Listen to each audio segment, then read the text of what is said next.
Hi,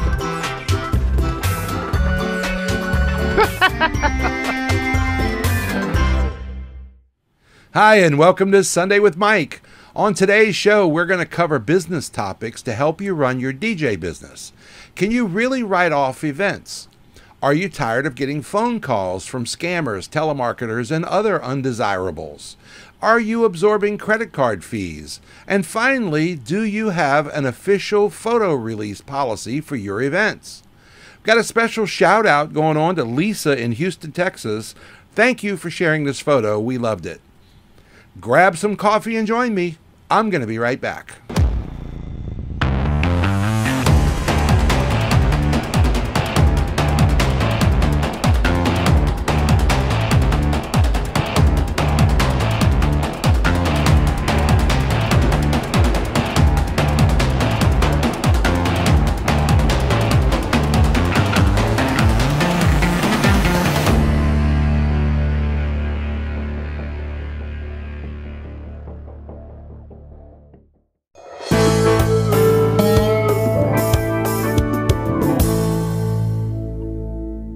So I've got my coffee and I hope you have yours. You know, over and over again, I see and hear people making claims that you can write off events that you want to give your time and your efforts to. I have been told over and over again by accountants over the years that you cannot write off an event, but yet people continue to say this stuff. So under any circumstances, can you reword this? Like, you know, I'm going to take a check and I'm going to donate the check. The answer is still no. Any way you want to word this, it's no. You can't do it. But you can write off any expenses that you incur for doing the event.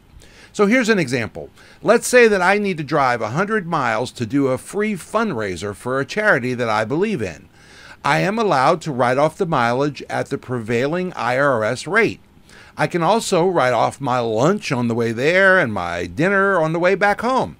But that's about it. I can't write off anything else unless there's an actual expense associated with the event.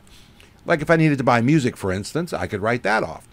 Despite what you may believe or have heard, the IRS rules say the following on this topic. Quote, although you cannot deduct the value of your time or services, you can deduct the expenses you incur while donating your services to a qualified organization, end quote. Now, this may seem clear, but it's not always so simple. Your professional time is not tax deductible. Notice that it says qualified organization. That's not just anybody that's throwing a fundraiser or wants to raise money for someone in a hospital or some other kind of event. It has to be a qualified organization or you can't even write off your expenses with it.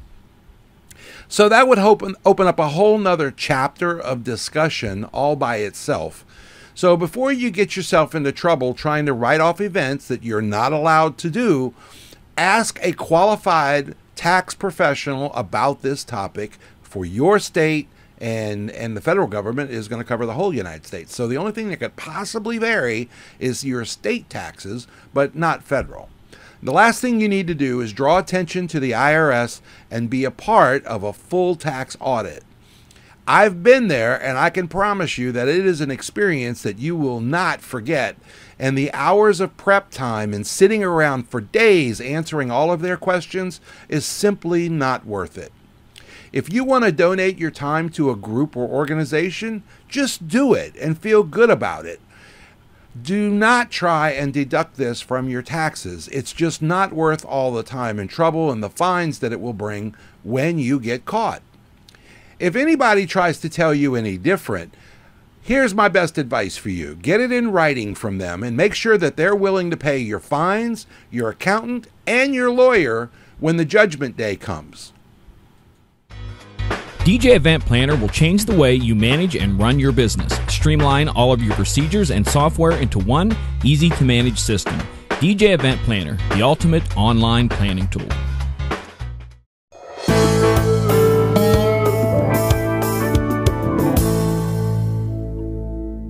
Are you tired of all the phone calls and games that telemarketers play? What about your Google listing phone calls, or the IRS scams, or you're qualified for a loan, and it goes on and on and on. My phone was getting about 95% junk calls, and it was getting very frustrating. I started doing some research, and I found an app called Mr. Number. It was free, and it would let me know when most of the junk calls that were coming in with a warning next to the number, and this was really awesome. This service worked for a few months, and then all of a sudden, to receive the same level of phone call IDs, the caller ID stuff that I was used to getting before, now it's a paid app, and it's going to cost me money.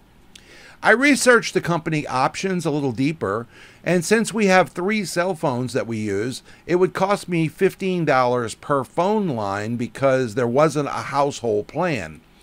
But the free version still detected and shows most of the junk calls that have been going on for a while and reported to the app by its users. All of that means that a junk call that has recently started up is likely to still get you on the phone because they don't know that it's a junk call yet to alert you. One of the features that I really liked about this app was that you could turn on the call blocking features, and the phone won't even ring when the app knows that it's a junk call. I decided to go ahead and purchase the app for my main business line, and this way I get the junk call blocking, but I also get the enhanced caller ID service for legit numbers. We kept the free versions on our personal phones, and we still get the blocking for the known numbers, and any numbers that we want to look up, we can just do it on the business phone, the paid app, and get the name of the caller in most cases. I highly recommend this app for your main cell phone where you get your business calls from, because it's worth every penny. You will be amazed at just how quiet your phone gets and how much more work you can get done when all those junk calls stop distracting you.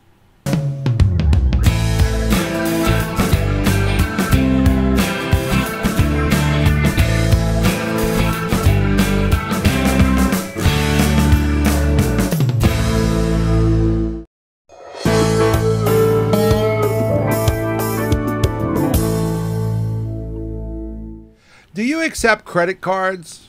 If you said yes, do you absorb the charges and fees, or do you make your customers pay for it? If you don't accept credit cards, why not? It used to be that you could not charge someone an extra fee just because they were paying with a credit card. It was actually illegal. So the way that people used to get around this was this law was to give people a cash discount. And by doing that, then if you paid with check or cash, then it would be cheaper than if you paid by credit card. But they couldn't actually increase the rate. So it took Congress a long time to finally fix this, and they've updated the laws of the land, and now you can legally charge your client for the fees. At these early stages, it's going to seem really awkward, especially to your clients, or maybe even cheesy. But I assure you, with the amount of money that I was paying for credit card fees, I wasn't going to take it anymore. So in 2016, we decided that we weren't going to do this, and we posted on our website that we do accept credit cards, but there would be a 3% transaction fee for using them. You know what? All of a sudden, everybody wants to start paying me with check and cash. Very rarely does anyone pay with a credit card anymore. But now the shoe is on the other foot. Has this cost me any business? Not according to our records. In fact, our numbers are actually better than they were when we absorbed the fee. So it's not costing us anything in the business world as like lost sales, and I'm not having to absorb that 3% anymore. So if you aren't currently accepting credit cards, I believe that you should offer that option to your clients. But remember, you're a small business and every dime counts towards your bottom line. If you don't feel comfortable charging the fee and being upfront about it like we are, then raise your prices by 3% and then absorb the fee. As long as your clients have the option, it's going to work out for everybody either way. It can also help boost your add-on sales of uplights and monograms because they don't have to pay everything all at once. On their credit card, they can make payments as they like.